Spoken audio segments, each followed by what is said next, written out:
It's not just talk, it's business travel talk. For the latest and greatest on all things business travel, go to businesstraveltalk.com. I have the woman, the myth, the legend, Miss Katie French, the founder of Izeal Stay. So I will let her introduce herself in a very unique way, as I like to do. So Miss Katie, would you tell us, in your entire career, what's one of the most significant things you think you've done and why? Well, firstly, thank you for having me and inviting me onto your show. I've listened to some of your previous sessions and they were phenomenal. So really honored to be on your show. Something that I'm really proud of. Well, I am the owner of Izeal Stay. I set up this company nearly 3 years ago, just 3 years ago, and we've grown really rapidly. I'm really proud of where not just me, my team have built this company too. It's a corporate housing company providing business companies who are relocating for work, whether that's a temporary contract, whether that's relocating a business, or whether it's a workforce crew coming in, and we provide them with furnished rentals. Have you always worked in this industry, or did you work in some other field and then pivot into corporate travel and housing? So I used to be a travel agent doing corporate and some leisure travel, complex worldwide itineraries all over the world. And I was then I relocated as a corporate relocation for my husband's job to Vegas 10 years ago. Was there a moment where you were like, where you felt that click, where you're like, I'm doing what I'm supposed to be doing? Or has it kind of just been like a gradual process that you fell into? Was there a moment, or what was that like? I'll go back to my travel days, first of all, because I used to find airlines and the whole changing of airline flights such a sticky thing. It was like, it was such an 80s system. There were so many classes of travel. It was such an awkward thing. And I'd always freak out about the travel. Now I'm just doing accommodation.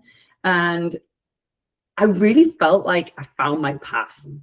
You know, when you're just like in the flow, that's what I felt. You know, just a couple of weeks after we founded the company, people saw what we were doing, like local properties, and wanted to be a part. They were reaching out to us to be a part of our partner network, which was phenomenal because we were so new into corporate housing. We were always investors in the market. So we had properties that we would long or short term. We were long and short term rentals, but we pivoted everything into, like, they call it the midterm rental market, corporate housing market, and companies were interested in us. So there was obviously a gap that we were filling in the market. You know, you said something, you said you found your path. And I think so many people who are trying to identify what their path is going to be, that's a struggle that they have. I remember myself growing up, like, what am I going to be when I grow up? And I think we all like really put a lot of pressure on ourselves to find what that's going to be. So, and I haven't really asked this question before, but I believe there's an inner child in all of us. And as we grow up, we almost lose our sense of play and we kind of forget about that child. So I'm curious if we can take a step back, or maybe two steps back. Who was Katie as the young woman? Who, not to say you're not the young woman today, but as you were finding that path and finding yourself, what were you like then? And has travel changed you, or are you still that little kid at heart? I look at my daughter, who is 6 years old right now, and she's such a little sassy girl, so beautiful, but she's so sassy. I see so much of me in her, and it makes me freak out when I think of her as a teenager and a very young woman. I was very energetic. I was always up for adventure. Having children really, really calmed me. It really calmed me and created a whole different purpose. It went from being very selfish to having that purpose that drives you and makes you, I guess, takes away the whole daring side. I definitely still see the daring side of you. You know, I do some research as I bring people on, and I want to make sure that you're seen as the leader you are. And that's my favorite and last question we'll ask. But if I did my research right, you moved here as you were 30 weeks pregnant. Is that correct, to Las Vegas? Yes, you Okay. did your research right. And then shortly after, you started Izeal Stay. So I'm curious, like there are so many things that go into being a mother. Well, first of all, I wouldn't know, but being pregnant, being a mother, launching a business, and there a lot of that is entrepreneurship and taking another step forward, even when you don't necessarily know what that's going to look like. Can you share a little bit of your experience as far as entrepreneurship goes and some of the things you've experienced? Well, as I said, you're totally right. I moved to Vegas, 30 weeks pregnant with my first child, and it just felt the right thing to do. My husband got a new job, so he wasn't even able to take paternity leave 4 weeks or 8 weeks later when I actually had the child. But I just felt that it was the right move for him and it was the right move for us as a family. Having children, I just mentioned, changed me a lot. I became a lot more empathetic and caring about others. Not saying that I wasn't. I just think until you have children, you especially when you've lived, I met my husband when I was 30, so I had that many years of being single and just having me to look after, and then we bring children into the world. I think becoming a mom, I think when you learn about leadership, there's so much to learn about. It's very similar to the leadership being a mom and the leadership leading a team. Like the impact that you're going to have on your team and the impact that you're going to have on your children, like it's all an investment. And that empathetic side and wanting to do good by your children and your team brings you, I still want to learn how to become a better leader for my team, for the company, for my kids. I value strong leadership so much, and there's something to be said about someone who wants to continue growing as a leader, and you don't feel, oh, I've got this. I've learned all there is to learn. I have another question, but I want to take a step back. I don't know a lot about paternity and maternity, but so do you have to go through a certain amount of time in a new position to get paternity leave? Is that how that works? Is that why he wasn't able to take the time off? He was probably able to, because he was he was opening the UFC Performance Institute. It was opening, so it's not like he could just, and he probably, as much as he wanted to, he was bringing on a team and training a team, and there's sacrifices that have to happen. Yeah. He was there whenever he could be, but he was also in this amazing position that we just moved to town for. So I didn't feel like, oh, poor me, poor me. I felt like I'm in this beautiful bubble with this baby that we've created. You've got this most amazing job. Like, let me do the sleepless nights and you go and build your team, build this amazing facility. So I do think there's a little give and take, and it's not like he wasn't there for me. When you have a newborn, there's nothing much that they do apart from cry and keep you awake all the time. So sounds like me when I'm hungry. I'm still like that. Yeah, right. I just want to say I recently toured, not that this is about UFC, but that facility is fabulous. I got kind of the VIP tour over there, and like the things that they have, the medical center and all of the underwater aquatic things, and it's really cool. Oh, That it's separate amazing. building with the octagon, and like they're doing it right. Yeah, Um, yeah, it's phenomenal facility. yeah, but you said something there. You said necessary sacrifices or sacrifices we have to make, and that's a perfect segue into my next question because being a business owner is fun, right? Like there's certain things that come along with being a business owner that are absolutely fantastic. Highly recommend 10 out of 10. There are some things I wouldn't wish on my worst enemy, the anxiety, the stress, and beyond that we might go through. So from your, from your perspective, what's something that's misunderstood about being a business owner? I think a lot of people see the ease or think it's luck. You've done so well. You're doing really great. Wow, how lucky you are. But I am the biggest problem solver in our company. And on a day-to-day basis, I am literally fighting fires. We all have the behind the scenes. It's not all doesn't always smell of roses.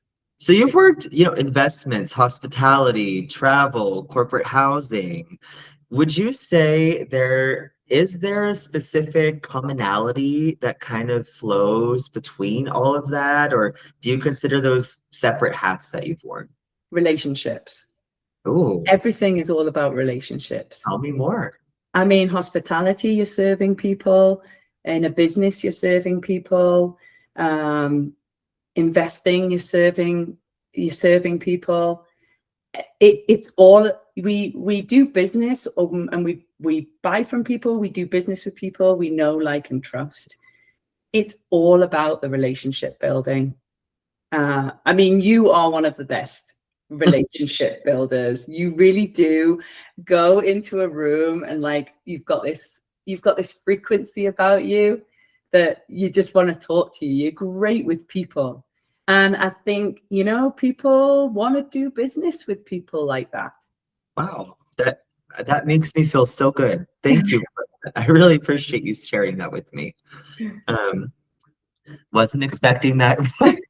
We did meet in a business travel event, and both of us make our livelihoods working in this industry. And we both see all of the good. We see the amazing strides that we're taking as an industry from technological standpoints to the new ways that we're hosting networkings to giving back corporate responsibility. We see all of these wonderful things and strides the travel industry is making, even with human trafficking. I was talking with someone about the wonderful improvements we're making as an industry, but there are still, I would say, some opportunities that we can enhance. We can still grow and improve, and that's in every industry across the board. But as far as you're concerned, what is one area within maybe travel, corporate travel, extended housing, and beyond? What is an area that you see us needing to improve on? Travel today has everything available at your fingertips. And even though, as a corporate housing company, we are not accessible through the GDS, say, from travel agents, there's still portals that companies can access corporate housing, like from providers like ourselves. So there's still the portals. But I think, again, going back to the question before, it's still all about relationships. People don't want to just press a button and go there. They still want the reassurance that that product is right for them. Yeah. They still want the personal touch when an issue arises. People want to speak to somebody on the phone. They don't like just the text message. They don't like the button pressing. And they don't like, there's nothing worse than having to submit a maintenance issue on an app when you don't know, when you're going to get a response, when someone's going to come. You want somebody to answer you on the phone. No problem. I'll be there within 2 hours, or I'll be there with it between 1 and 3. And that's not going to go away. As much as AI can improve our processes, systems, automate a load of our repetitive activity, you're never going to take it away from the human touch. You know, I have a presentation that I do. It's my favorite talk that I give. It's called The Human Behind the Title. And part of one of the sections that I review or I go over with the audience is the new luxury. And as we continue to talk to our phones, to our OK Googles, to our, I'm not going to say it because it'll activate, but the SIRI right here, we start to really, it's like this right here, this human connection, it's like a rarity. And as things become more rare, they become more precious. So I really truly think that human connection is the new luxury.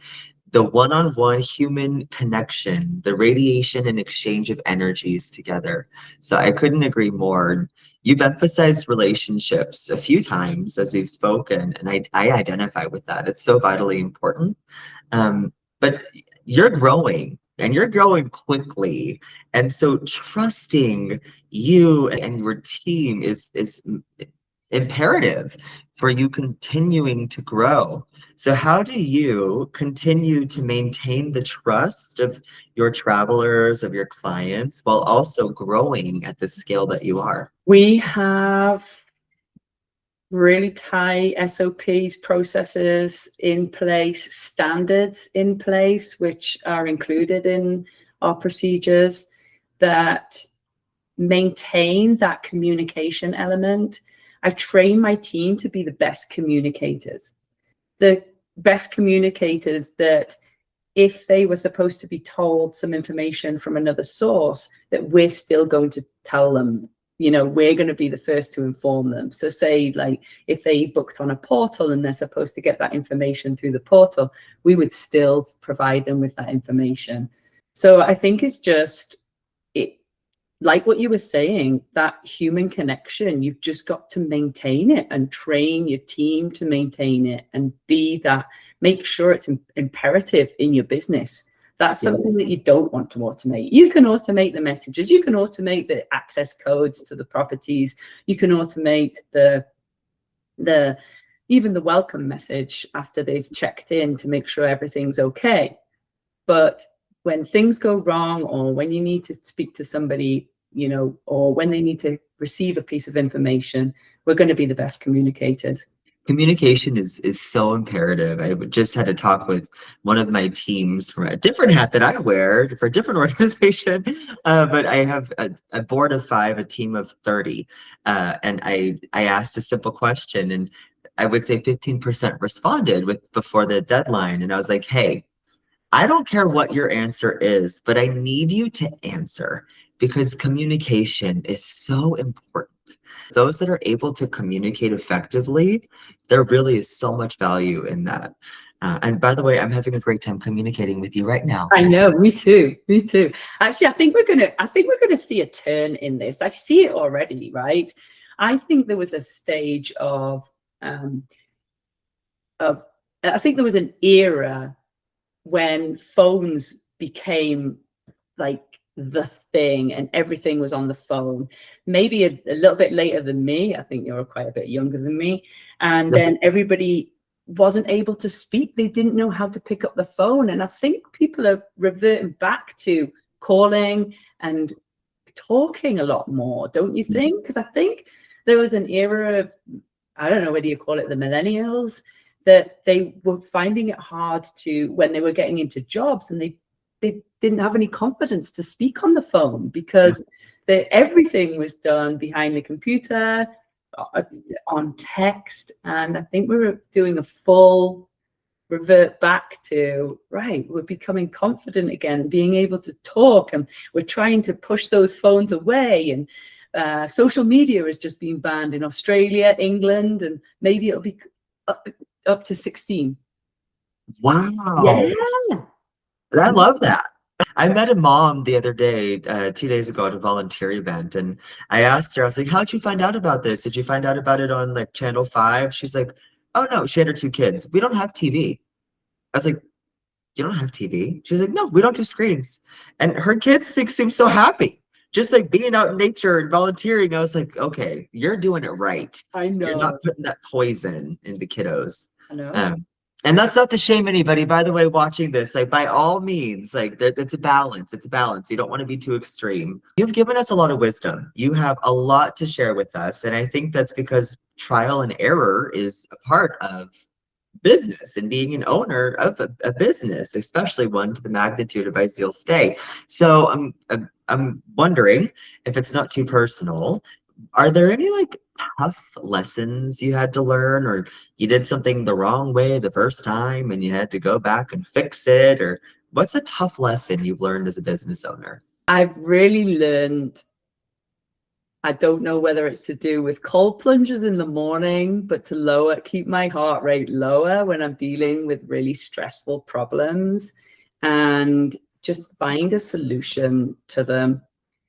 I think that problem solving and being able to be optimistic in finding the solution is a great trait of a business owner. So we love the good days. The good days are fantastic, and I want them all the time. We need the bad days, because if every day was a good day, you wouldn't know it was a good day. If you've never been cold your entire life, you wouldn't know you were warm, right? But then the bad days, they're bad. Like by definition, they're bad. So what is it that motivates you to get through the bad day and back to the good day? My kids. Oh, They're my why, they're my purpose, my kids.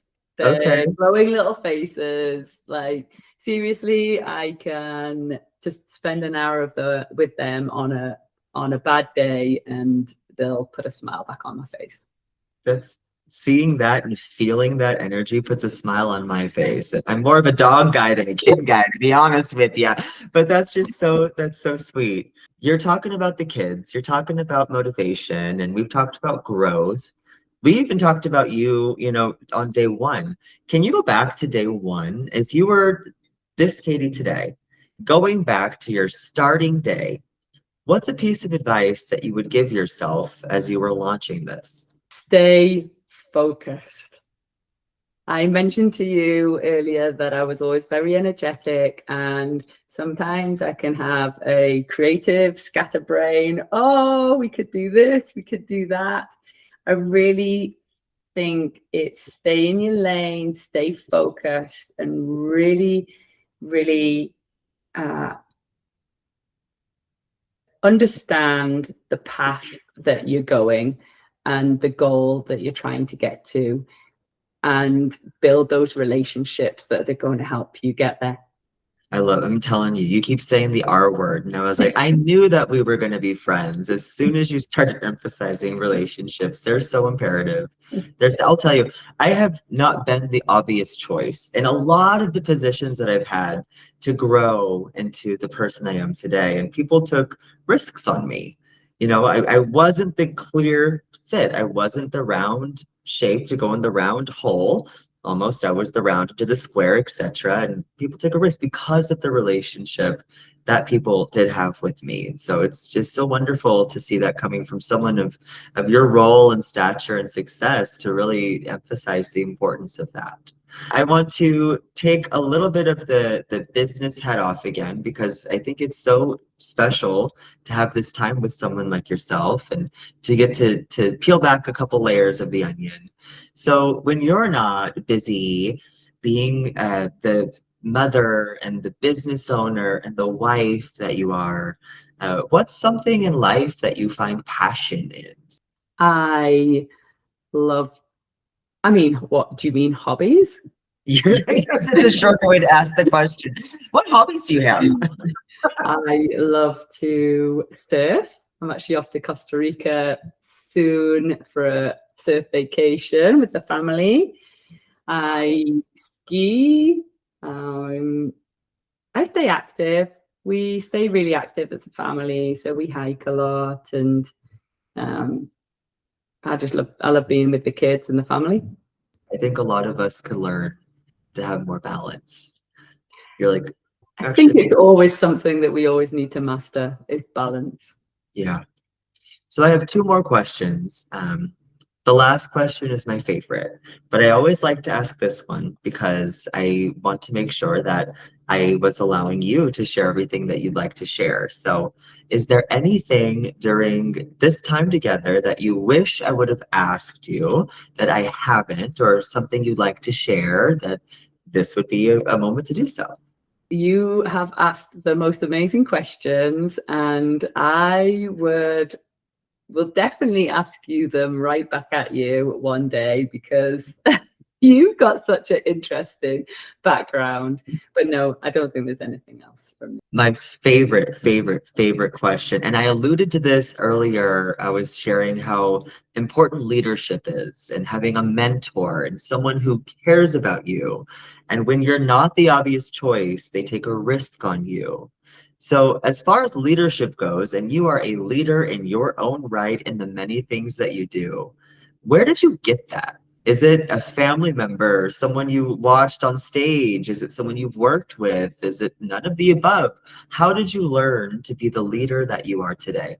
I do believe in coaching a lot, and I do feel like I've got a lot more coaching to be done.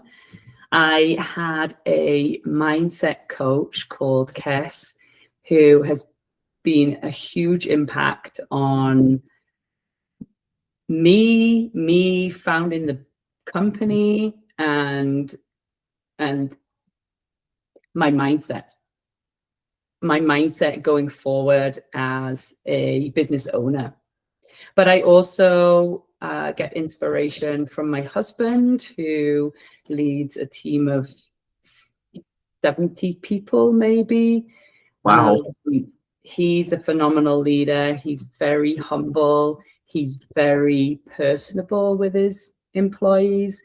And I think that's really inspired me. And when I've had a difficult time, maybe with like team dynamics, he'll help me through that, maybe with a process that he's had put into place. Shout out to the hubby. I love it. Shout out to the hubby. And books. I mean, I'm always reading. I love a good business book. Couple off the top of my head. I was going to ask, so thank you. Traction by Gino Wickman. Okay. Buy Back My Time, Dan Martell. That's a phenomenal book. I'm gonna watch this back, and I'm gonna be ordering these. I recently got, like, I've always enjoyed, no, I don't want to lie to you. I started enjoying reading a few years ago. I wasn't always an avid reader, and now I'm proud to say I have a bookshelf, and I've read all the books on the bookshelf, and there's some about leadership. And anyways, so thank you for I'm right sharing. there with you. Shall I tell you that I was never an avid reader, and I still can't sit still to read a book. So now I listen. Wonderful, and a load of them are even on Spotify for free. So yes, It's amazing, and plus it's better for the environment, the trees, and all of the above. wow, and listen to 30 minutes of an Audible book instead of sitting for 30 minutes still. I mean, there's something to be said with the book in your hand, and I do plan to read an actual book when I go on vacation, but it's very rare that you'll see me sat with an actual book in my hand. Before I let you go, I would like to ask you, how can people get in touch with you? How could they get a hold of you if they want to learn more? My company is Izeal Stay, also on Instagram at Izeal Stay. All right. Thank you so much for your time, Katie. I've enjoyed spending some moments with you of transparency and humanity today. I've loved every minute. Thanks, Ben. Appreciate it.